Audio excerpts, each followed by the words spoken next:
Irmãos, é emocionante ouvir os testemunhos de cada um de vocês. É sinal que o nosso esforço está valendo a pena, que as noites perdidas, que os choros perante o altar, as buscas estão surgindo efeito, ou seja, as nossas buscas constantes estão surgindo efeito, porque como o pastor mesmo fala,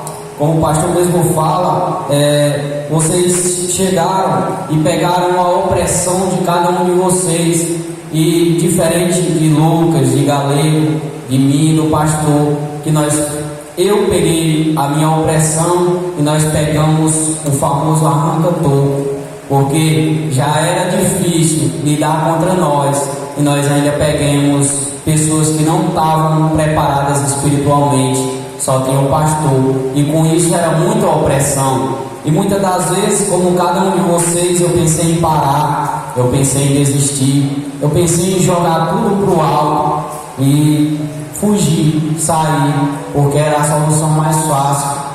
E se eu fosse contar as vezes que eu chorei durante o meu percorrer até agora, dava para encher o carneiro.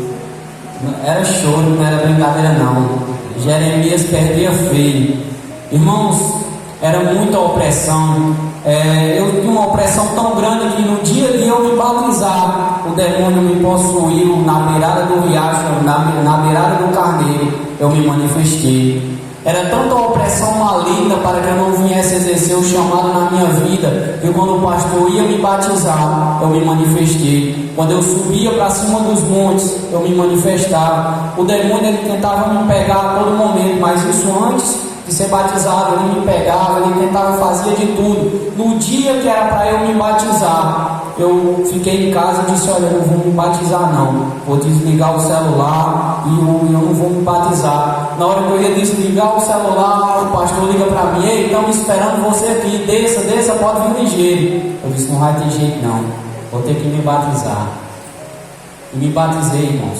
E durante o percorrer do meu caminhar, muitas das vezes eu chorei, muitas das vezes eu pensei em desistir, muitas das vezes eu ligava para o pastor e dizia: pastor, não está fácil não, está difícil, eu vou parar, eu vou recuar, eu vou voltar para trás.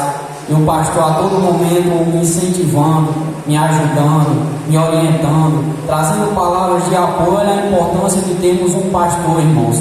Muitas pessoas não valorizam, muitas pessoas desprezam, muitas pessoas podem até olhar para ele e não dar nada por ele, olhar para ele e dizer: olha, esse homem não presta, fez isso, fez aquilo, podem falar mal dele, mas se falar na minha frente, eu vou falar a verdade, que através dele, através de Deus usando ele, eu fui liberto e estou aqui até hoje. Porque se não fosse ele, por mais que eu tivesse me convertido, aceitado Jesus, se não fosse ele no meu pé, me incentivando, me ajudando, trazendo palavras de apoio para mim, eu teria parado, eu teria voltado para trás. Por quê? Porque era muita opressão maligna, era muito demônio, irmãos. E eu sou grato a Deus por tudo que eu estou aqui. Eu me lembro como se fosse hoje. Eu descia para a igreja lá embaixo, na moto sozinho, porque começou eu, começou minha mãe, começou o Vitor, começou o Vitória. Aí minha mãe se afastou, aí ficou eu, Vitor e Vitória. E depois Vitória se afastou, e depois ficou eu e Vitor, e depois Vitor se afastou também. E o barco ficou para eu ir sozinho. Deus disse: olha, o barco é seu, vai sozinho agora. E eu continuei, perseverei, eu orava, eu clamava, eu dizia: Senhor, a minha família, Senhor, leva a minha família para a tua igreja. Eu perseverava, eu clamava, muitas das vezes eu chorei, eu pensava em parar. O demônio, irmãos, no começo da minha fé, uma vez manifestou e foi com um cara lá na porta da minha casa. Ele trinchou o portão da minha casa de faca. E o demônio dentro de mim, a carne dentro de mim dizia: sai para fora, dá na cara dele, olha, sai para fora, pega uma briga lá fora. Mas eu chorando no pé da cama, eu dizia: Senhor, por favor, Senhor, não me permite voltar não deixa eu me voltar para trás não. E eu me tremia todinho no pé da cama e dizia: Senhor, por favor, não deixa eu voltar para onde o Senhor me tirou não. E o demônio oprimia, irmãos, o demônio oprimia. E eu era uma pessoa muito impulsiva, eu agia muito por impulso, eu tinha medo. O meu maior medo não era deixar isso, deixar aquilo, o meu maior medo era aceitar Jesus. de alguém mexer com a minha família, porque era uma pessoa irada, era uma pessoa que gostava de se vingar. E meu maior medo era esse, quando o cara começou a fazer isso no portão, dizendo que ia fazer isso e fazer aquilo com a minha família, eu perdi o chão.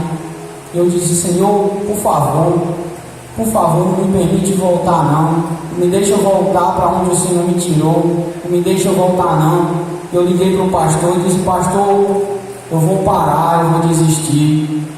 E o pastor dizendo: olha, não para não desiste não. Muitas das vezes eu chegava oprimido lá naquela igreja e chorava lá, quase no colo do pastor, lá dentro daquele quartinho que tinha lá, com as carteiras. Eu ficava chorando e dizendo: olha, pastor, eu vou parar. Mas o pastor sempre me incentivou a continuar. Então, irmãos, valorize o sacrifício desse homem de Deus, valorize ele, valorize, irmãos, porque são poucos que existem assim, são poucos que deixam a sua família, deixam o seu lazer para se importar com almas, para se importar com a vida espiritual de cada um de nós. Então valorize. A palavra que Deus trouxe para cada um de nós nessa noite é valorizar. Porque se nós não valorizarmos a presença do Espírito Santo, nós perdemos. Se nós não valorizamos uma namorada, um marido, uma mulher, nós perdemos. E da mesma forma se nós não valorizarmos o sacrifício das pessoas que querem o nosso bem espiritual, nós vamos perder essas pessoas. E elas são uma força para que nós venhamos continuar. Então, irmãos, como está chegando o final do ano, é o que eu vou falar para cada um de nós, que nós venhamos nos unir, porque o inferno ele não se divide, que nós venhamos nos unir com um só pensamento, com um só propósito, com uma só busca, qual o reino dos céus, porque lá não vai ter lugar para Júnior, vai ter lugar para Júlia, para pastor, para Rian, para Carlos, não, lá nós vamos estar todos reunidos e louvar o mesmo Deus. Então que nós venhamos estar em um só pensamento, qual, olha, Júnior ali está fraco, chega ali, Júnior, olha, não se levanta, olha, nós vamos para o céu, muda isso, deixa isso, com um só pensamento, irmãos, o pensamento de irmos para o céu, de estarmos na glória. Então essa é a palavra, agradeço a oportunidade em nome de